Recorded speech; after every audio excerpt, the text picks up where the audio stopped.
sekarang tidak terpakai oleh PDI, dengan mudahnya mereka akan pindah bendera ke bendera yang lain. Nah, inilah hal-hal semacam ini. Kalau ini diteruskan, ya jangan berharap 2024 itu kita akan bisa muncul kembali. Ini saya jujur aja, saya sangat prihatin dalam kondisi seperti ini. Bahkan nyawa saya buat taruhan di Bandar Lampung ini dulu. Mohon izin saya, ketika itu dipimpin oleh Gatot Suranto, itu adalah komandan saya pada saat itu. Saya orang keduanya pada saat itu. Untuk merebut kantor DPD, menggempur Budi Harjono, membubarkan pertemuan Budi Harjono di Kalianda, di lapangan apa namanya, Pak Tiro? Raden Intan. Nah, bukan di lapangan itu. Itu saya gempur sama 13 orang bubar di Kalianda itu. Nah, di sini termasuk Metro. Di Metro ini juga waktu itu ada Bu Mega juga, saya datang ke sini. Saya hadir ke sini. Nah, kemudian itulah kira-kira barangkali pembinaan yang memang sudah tidak ada lagi, apalagi pembelaan terhadap para sesepuh ini tidak ada. Dan saya tidak ingin dihargai. Kembalikan marwah partai itu. Saya hanya ingin itu. Tapi ini tidak ada. Bermimpi, berbicara pun enggak, berangan-angan pun tidak. Kalau Bapak melihat kesalahannya ada di DPD atau di DPC, Pak? Kalau saya lihat di DPD secara keseluruhan. Karena apa? Pimpinan DPD tidak mengerti dan tidak memahami kondisi yang ada. Padahal saya tahu pimpinan DPD, bukan saya menjelek-jelekan, enggak, itu tetangga saya loh. Itu artinya konsolidasinya macet. Konsolidasinya macet. Ini fakta. Dan bukan kata-kata ini. Inilah ya kira-kira barangkali kalah dalam pilkada gitu kan. Nah, kembali kepada pilkada. Dari 8 calon dari PDI dimenangkan 3 calon. Dan di sini perlu kita garis bawahi dulu proses rekrutmen untuk calon kepala daerah sendiri sudah nggak karu-karuan. Amburadul. Amburadul. Satu contoh. Yang pada akhirnya menelan pil pahit kalah. Ya. Ya, mohon izin kalau saya harus mengatakan Nasir itu adalah kader terbaik menurut saya. Dan itu kacamata saya. Punya jasa yang besar. Punya jasa besar. Di setiap pemilihan dia selalu menaikkan grade. Betul. Dan Pilpres pun menang.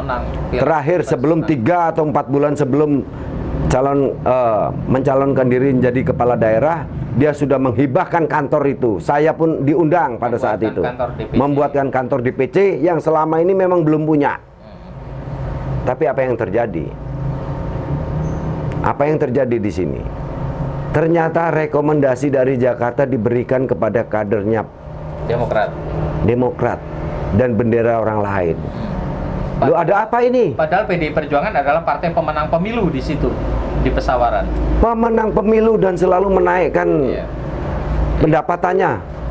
Dan katanya di Kabupaten Pesawaran itu PDI Perjuangan bisa mengusung calonnya sendiri tanpa berkoalisi, Pak. Tanpa koalisi bisa. Betul.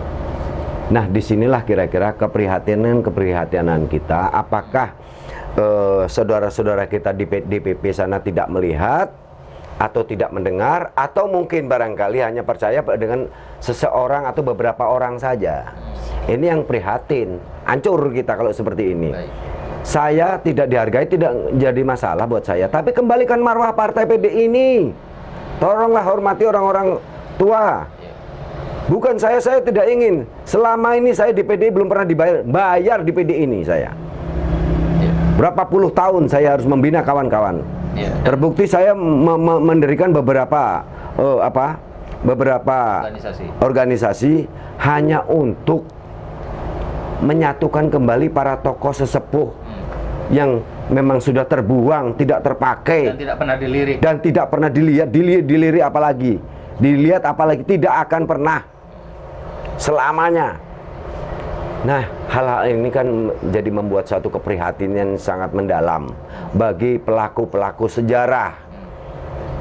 Cuman saya nggak ikut kasus 124 saja, padahal saya ada di dalamnya. Apa itu? 124 perebutan kantor DPP itu. Oh.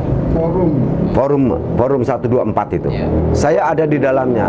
Terbukti saya di rumah Bu Mega pada saat itu, karena saya harus mempertahankan ketua umum, mengawal ketua umum kemana dia harus pergi. Saya selalu siap membentengi. Apa yang mau Bapak sampaikan kepada DPP PDI Perjuangan? Pertama, keprihatinan saya kepada bapak-bapak yang ada di DPP, siapapun dia. Syukur-syukur kalau sampai gambar ini, wajah saya ini sampai kepada ketua umum. Saya sangat prihatin dengan kondisi Bandar Lampung pada khususnya. Dan mari kita lihat beberapa contoh yang lain juga sudah banyak, dan ini menjadi cambuk buat kita agar cara-cara seperti ini tidak lagi harus kita pakai, melainkan kembali kepada memanusiakan manusia, mengorangkan orang. Itulah yang harus kita pakai, seperti zaman dulu katanya partai sendal jepit, partainya wong cilik. Dan pada saat itu betul-betul kita bersinergi dengan masyarakat. Nah, terbukti kasus 99 dari Orde Baru ke Reformasi, kita menang mutlak. Oke. Nah, inilah kira-kira barangkali saya sangat prihatin. Mohon diberikan formula-formula yang baru, tidak seperti 1 atau 2 periode ke belakang. Itu tidak usah dipakai lagi. Ya. Kalau hanya partai ini seperti perusahaan, nggak mau pecat. Itu yang terjadi sekarang, Pak. Itu yang terjadi sekarang, nggak suka pecat. Ya. Begitu mudahnya. Ya. Inilah kadang-kadang kalau saya mau ngomong kasar saya nanti. Ya. Sebab saya pelaku sejarah di Lampung ini. Ini salah satunya ini.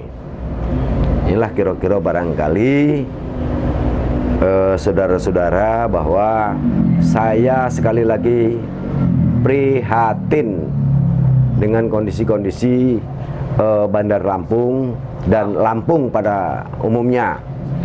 Sudah tidak menghargai lagi orang-orang, para tokoh-tokoh, para pejuang-pejuang sudah tidak dihargai lagi. Seolah-olah sudah sampah, bagaikan sampah yang tidak ada manfaat dan kegunaannya. Tapi buktinya mari kita lihat apa yang sudah terjadi sekarang. Begitu dipimpin orang yang nggak ngerti dan nggak paham itu. Ketika mereka tidak menghargai sesepuh, dan sesepuh kemarin tidak dilibatkan, akhirnya betul-betul PDI Perjuangan harus kalah. Ya, menelan pil pahit dan keprihatinan yang ada. Pilkada maksudnya. Terlebih saya selaku pelaku sejarah, sangat prihatin, sedih melihatnya PDI seperti ini. Saya tidak pernah minta saya tidak pernah minta apa-apa di PDI.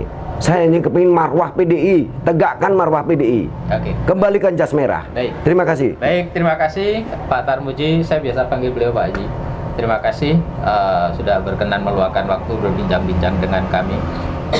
Demikian perbincangan dengan Bapak Haji Tarmuji BE, salah seorang tokoh PDI Perjuangan Lampung, yang setiap hari rumah beliau selalu dipadati oleh kader-kader nasionalis. Mereka adalah PDI Perjuangan yang selalu hadir dan membuka ruang diskusi di kediaman beliau hampir setiap hari.